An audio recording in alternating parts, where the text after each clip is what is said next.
அனைவருக்கும் வணக்கம். நான் ஈஸ்வர். இது டெக்கின் மொழி காற்று சேனல்.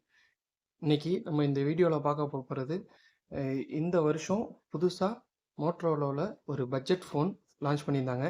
அதான் நம்ம இந்த வீடியோவில் பார்க்க போகிறோம். ஆல்ரெடி ஃப்ளிப்கார்ட்டில் வாங்கினதுனால உங்களுக்கே தெரியும், பாக்ஸ் ஓப்பன் பண்ணி தான் கொடுப்பாங்க. அந்த மாடல் என்னென்னா மோட்டோ G34.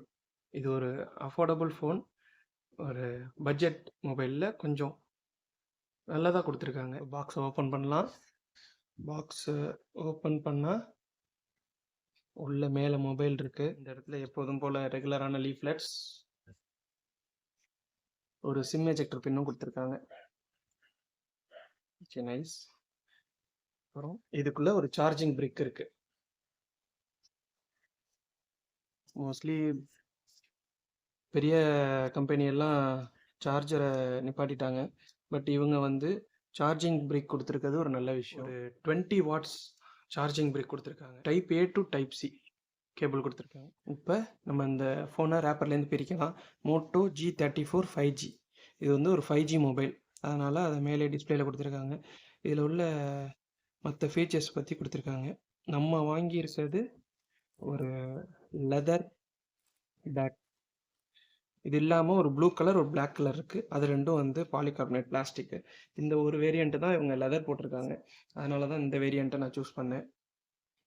பார்க்க ஓஷன் க்ரீன்னு போட்டிருந்தாங்க. நல்லா இருக்குது பாருங்கள். பார்க்கவே இந்த லெதர் ஃபினிஷ் நல்லா லைட் வெயிட்டாக தான் இருக்குது. பேக் சைடில் ஒரு லெதரு, லெஃப்ட் சைடில் சிம் ட்ரே இருக்குது.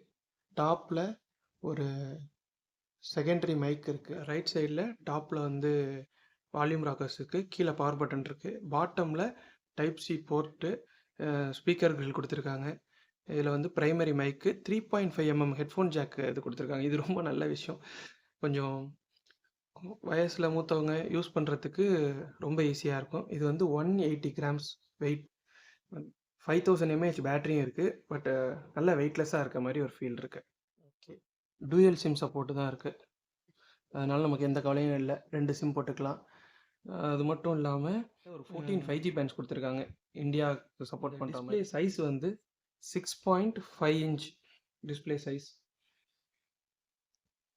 பட் வந்து இதில் ஒரே ஒரு குறை என்ன அப்படின்னா, இது வந்து ஒரு HD டிஸ்பிளே. மற்றபடி இதில் உள்ள எல்லாமே சூப்பராக கொடுத்துருக்காங்க. HD டிஸ்பிளேல கொடுத்துருக்காங்க. இப்போ உள்ளே போயிட்டு எப்படி இருக்குன்னு பார்க்கலாம். ஃபோனை இப்போ ஆன் பண்ணியாச்சு. ஃபோன் டிஸ்பிளே நல்லா தான் இருக்குது. ஒரு IPS LCD display, but 120 Hz refresh rate கொடுத்துருக்காங்க. அது ஒரு நல்ல விஷயம். இதோட பிக்சல் டென்சிட்டி எவ்வளோன்னா 270 ppi. மற்றபடி நல்லா ஸ்மூத்தாக இருக்குது. ஏன்னா நம்மளுக்கு 120 Hz ரெஃப்ரெஷ் ரேட் இருக்குது. டிஸ்பிளேவும் நல்லா பிரைட்டாக தான் இருக்குது. இந்த ஃபோனில் அவுட் ஆஃப் பாக்ஸில் Android 14 கொடுத்துட்றாங்க. அது ஒரு நல்ல விஷயம். இது ப்ராசஸர் வந்து Snapdragon 695 5G கொடுத்துருக்காங்க. இது ஒரு 6 nm ப்ராசஸர். அது மட்டும் இல்லாமல் ஒரு 120 Hz ரெஃப்ரெஷ் ரேட் இருக்கிறதுனால கொஞ்சம் ஸ்மூத்தாக தான் இருக்குது. ஒன்றும் இப்போதைக்கு ஒன்றும் இஷ்யூஸ் இல்லை. இந்த டூயல் சிம் சப்போர்ட்டை பொறுத்த வரைக்கும் 2 சிம் போட்டுக்கலாம், இல்லை ஒரு சிம் ஒரு மைக்ரோ SD போட்டுக்கலாம். இதில் ஃபிசிக்கல் சிம்மே போட்டுக்கலாம். இதோட மெமரி வந்து 8GB 128GB நம்ம வாங்கியிருக்க வேரியண்ட். இது இல்லாமல் 4GBயும் இருக்குது. நான் ஆனால் அது வாங்கலை, ரேமு 8GB ரேம் தான் வாங்கியிருக்கேன்.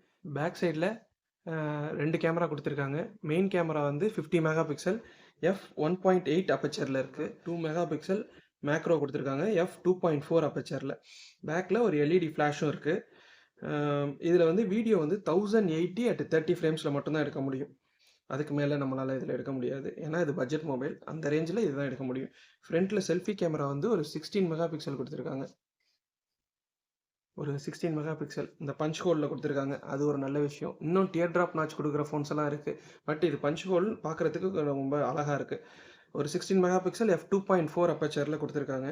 இதுலேயும் வந்து வீடியோ வந்து நம்ம 1080 at 30 ஃப்ரேம்ஸில் எடுத்துக்க முடியும். அதை விட மிக முக்கியமானது, இதை பொறுத்த வரைக்கும் ஒரு ஸ்டீரியோ ஸ்பீக்கர் கொடுத்துருக்காங்க. 30,000 ஃபோன்லேயே ஸ்டீரியோ ஸ்பீக்கர் கொடுக்க மாட்டுறாங்க சில ஃபோன்ஸில். இங்கே பாருங்கள், கீழே இந்த இயர்பீஸும் இன்னொரு ஸ்பீக்கராக ஆக்ட் ஆகும். ரெண்டும் சேர்ந்து ஸ்டீரியோ ஸ்பீக்கர். அதுலேயே வந்து டால்பி அட்மாஸ் சவுண்டும் கொடுத்துருக்காங்க. இங்கே உங்களுக்கு தெரியும்னு நினைக்கிறேன், இந்த போட்டிருப்பாங்க டால்பி அட்மாஸ். இப்போ இதில் வந்து 128 GBயில் 16 GB ஆல்ரெடி ஆக்குப்பை ஆகிருக்கு. சிஸ்டம் யூஸ் பண்ண மெமரி இந்த பாருங்கள், 16 GB ஆல்ரெடி யூஸ் ஆகிருக்கு. பேலன்ஸ் உள்ளது தான் நமக்கு வந்து 112 ஜிபி தான் நமக்கு இப்போ ஃப்ரீயாக கிடைக்கிது. அதேமாதிரி பேட்டரியும் வந்து 5000 mAh கொடுத்துருக்காங்க. 20 வாட்ஸில் நம்ம அதை சார்ஜ் பண்ணுறதுக்கு சார்ஜிங் பிரிக்கும் கொடுத்துருக்காங்க. அப்புறம் இதில் வந்து ஒய்ஃபை, ப்ளூடூத், ஜிபிஎஸ், என்எஃப்சி இருக்குது, ரேடியோ இருக்குது, யூஎஸ்பி டைப் 2.0 கொடுத்துருக்காங்க. பரவாயில்ல, இந்த பட்ஜெட் ரேஞ்சில் அதான் கொடுக்க முடியும் அவங்களால. மற்றபடி இதில் வந்து ஃபிங்கர் பிரிண்ட் இருக்குது, சைடு மவுண்டட் தான். இந்த பவர் பட்டனே வந்து ஃபிங்கர் பிரிண்ட்டாக ஆக்ட் ஆகுது. இது வந்து மோட்டோரோலா ஃபோனுங்கிறதுனால மோட்டோரோலா ஃபோன் யூஸ் பண்ணுறவங்களுக்கு எல்லாருக்குமே தெரியும். இதில் வந்து சில மோட்டோ ஆக்ஷன்ஸ் கொடுத்துருப்பாங்க. அது வந்து ரொம்ப யூஸ்ஃபுல்லாக இருக்கும். இந்த பாருங்க, இப்படி ட்விஸ்ட் பண்ணோம்னா கேமரா ஓப்பன் ஆகும். இப்படி சாப் இப்படி பண்ணோம்னாக்கா ஃப்ளாஷ் லைட் ஓப்பன் ஆகும். அதேமாதிரி 3 ஃபிங்கர் இப்படி வச்சோம் அப்படின்னாக்கா ஸ்க்ரீன்ஷாட் எடுக்கும். இதெல்லாம் மோட்டோ ஆக்ஷன்ஸ். இது வந்து நம்மளுக்கு வந்து இந்த ஃபோனை யூஸ் பண்ணுறதுக்கு இன்னும் கொஞ்சம் ஈஸியாக இருக்கும். இது மோட்டோரோலாவில் ஒரு ஸ்பெஷல். மற்றபடி ப்ளோட்வேர்ஸ் கொஞ்சம் இருக்குது.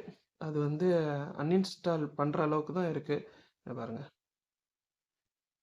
அன்இன்ஸ்டால் பண்ணிக்கலாம், எல்லாமே கொடுத்துருக்கலாம். இதுக்கு முன்னாடி நான் ரெட்மி ஃபோன் அன்பாக்ஸ் பண்ணி போட்டிருந்தேன். அது 30,000க்கு மேலே வருது.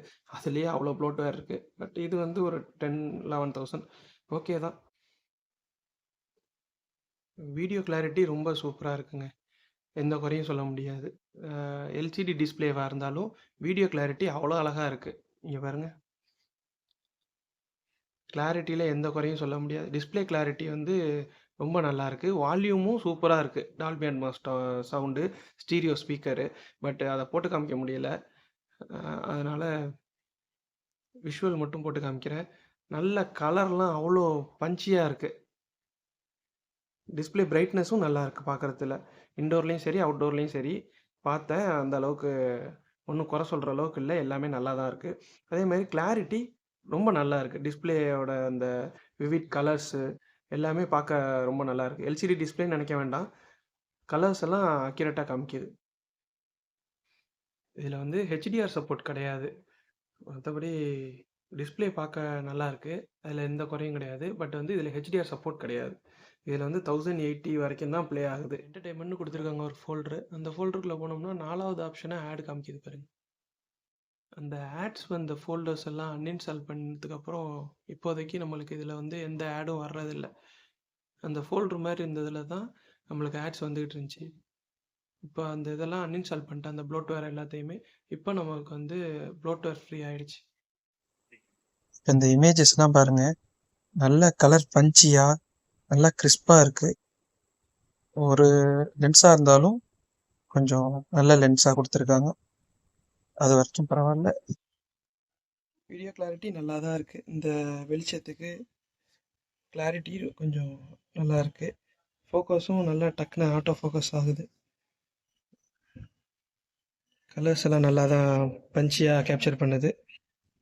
ஸ்க்ரீன்லாம் பாருங்கள், கொஞ்சம் வைப்ரண்ட்டாக காமிக்குது நார்மலாக இருக்கிறத விட.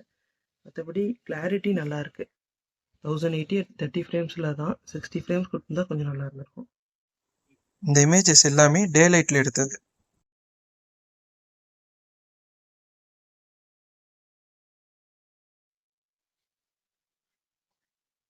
இப்போ நம்ம இதில் வந்து ஆஸ்வால்ட் 9 விளாண்டு பார்க்கலாம்.